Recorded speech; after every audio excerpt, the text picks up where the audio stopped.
The temperature is -5 degrees, but politics continues to heat up. Will this conflict escalate into war? Will Europe be pushed into a third world war? Or will diplomacy deliver? Welcome back to my channel. William B. Strong here. I've got an update for you regarding the Ukraine. And I think the Ukraine is the #1 issue in the world today. Okay, that #1 issue used to be COVID, but that's kind of dropping off the radar scope. And so what we're dealing with is the crisis in Ukraine. Now, over the last few days, I've been following the crisis pretty carefully. I know most of you don't have time to do that. So what I'm going to try to do is give you a quick update where I see things stand and where I think they're going to go. First of all, in the last several days, there's been this scotch-hopping diplomacy, you know, world leaders jumping on airplanes, going to visit with each other. For example, Macron from France, he was visiting with Putin in Russia. Then Macron has gone on to Germany to meet with the premier there. But they've been skipping around, okay? They're trying to make the diplomacy German Prime Minister is Merkel. They're trying to make this diplomacy thing work. But they can try all they want. Russia wants total promise in writing, in a memorandum that says that the Ukraine will never be allowed into NATO. That is one of the sticking points of the whole diplomacy thing. The U.S. says never. We'll never say that. We'll never say anyone is out. That's not even on the table. The Russians say that's the major sticking point. And again, they claim because it threatens their security based on what the NATO alliance has done in the past few years. I've looked at the press briefings that both Putin has given, Macron has given, some of the other leaders. Nothing big comes out of those, except there's no positive news about any types of an agreement.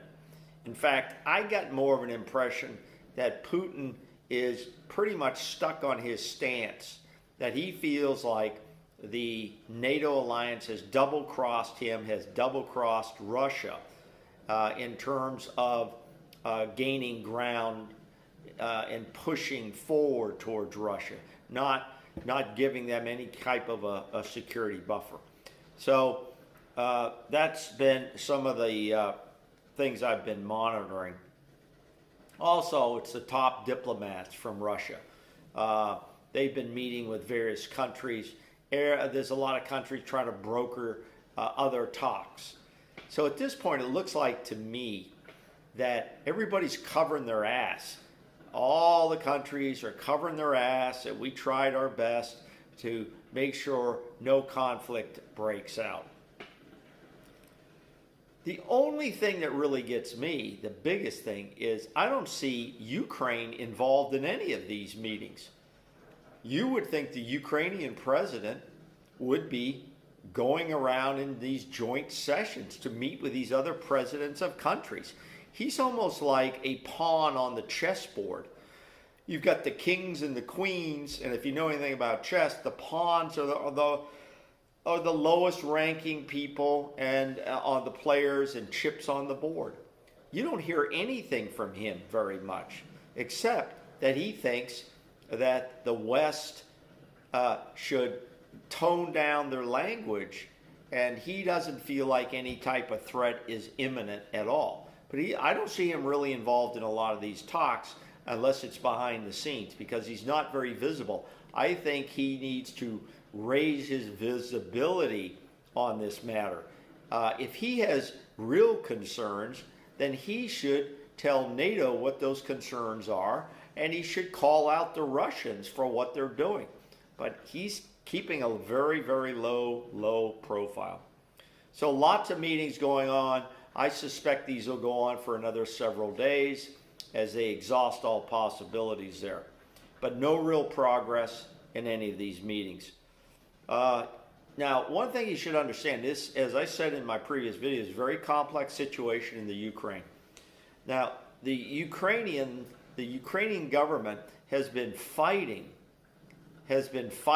Russian separatists in the eastern portion of the Ukraine for 7 or 8 years now. Now, obviously, those separatists are backed by the Russian government. Okay, they're backed by the Russian government, much like when the Russians were fighting in Afghanistan, and we, the United States and other allies, were supporting at that time, supporting the insurgents in Afghanistan, who was bin Laden and crew. Okay, that's well documented. Well documented. So there's always the big superpowers are backing one group or another. Now, this battle has been going on for several years. But let's face it, even though the Ukraine government has some battle-experienced troops, and they have an army of about 200,000 plus maybe another 100,000 reservists, and now they're signing up citizens as volunteers for training. Let's face it, if the Russian military decides to move on Ukraine with the purpose of taking the entire country, they're going to do it. And they're going to do it in very quick fashion, and there will be a lot of death and there will be a lot of destruction, especially on the part of the Ukrainians. They are no match to handle a disciplined, well-armed military who has extensive air cover like the Russians. Now, you know that saying, or maybe you don't know the saying, if you own the air, you own the battlefield. And guess who's going to own the air? It's going to be the Russians. So this is not a great matchup for the Ukrainians. They will be absolutely outmatched, and there'll be a lot of slaughter on their sides. The question will be, what does NATO do? I've talked about this a little bit in the past. I've been watching a lot of different information on television. I've been reading, and NATO has to make a decision. Are they going to side with the Ukrainians? Are they going to allow the Ukrainians just to be slaughtered and then throw sanctions on Russia? What is going to be the final position of NATO? I'm very disappointed in what Merkel and the Germans have done. They basically, in the last report I saw, sent 500 military helmets over there and set up sent them a mobile hospital setup, not staffed with any Germans, just the beds and the tents and the supplies that go with it. No doctors, no health professionals, military professionals, anything like that. They're basically washing their hands of this. And why they're doing that is because Germany has a real problem. They are hooked to Russian natural gas and other energy substances from Russia. This is a problem. There's also the big pipeline deal. I believe it's called North Star. That deal could go flat. That's a real problem for the German government, and we'll talk more about that later in another episode. But the U.S. is going to have to make a stance. Are they going to sit back and watch the Ukrainians get slaughtered because they're not in NATO and do nothing about it? This is going to be very interesting to watch and see how that plays out. And then the final thing that, a couple of final things is, you know, these NATO exercises we're running in border countries, Estonia, Poland, around the edges of the battlefield here aren't scaring anybody. 5,000 troops that the U.S. has sent in is not going to scare anybody. They're not going to scare the Russians, that's for sure. Plus, Biden already said he's not going to deploy any troops to fight the Russians. So those things are are basically just a way to show the NATO allies that we will protect their borders. That's all.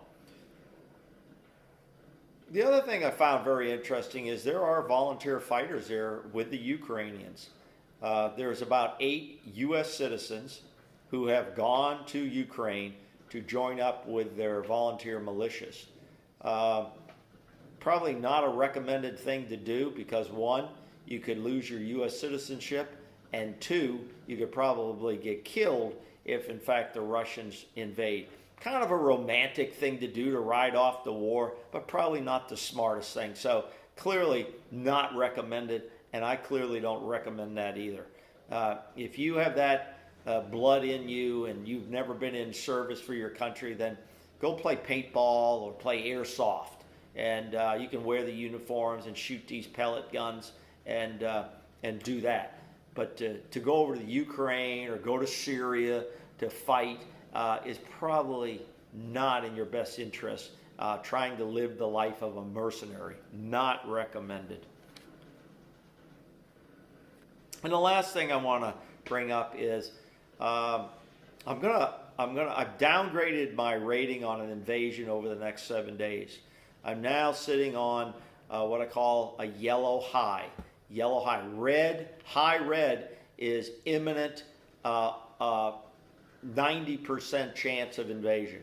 My yellow high means 40% or less chance of an invasion by the Russians in the next 7 days. So right now we're on a yellow high alert, and I will keep you informed here on my channel. I want to thank all my subscribers and viewers. If you haven't done it, please subscribe, hit that like button, and I'll make sure I get the latest updates to you.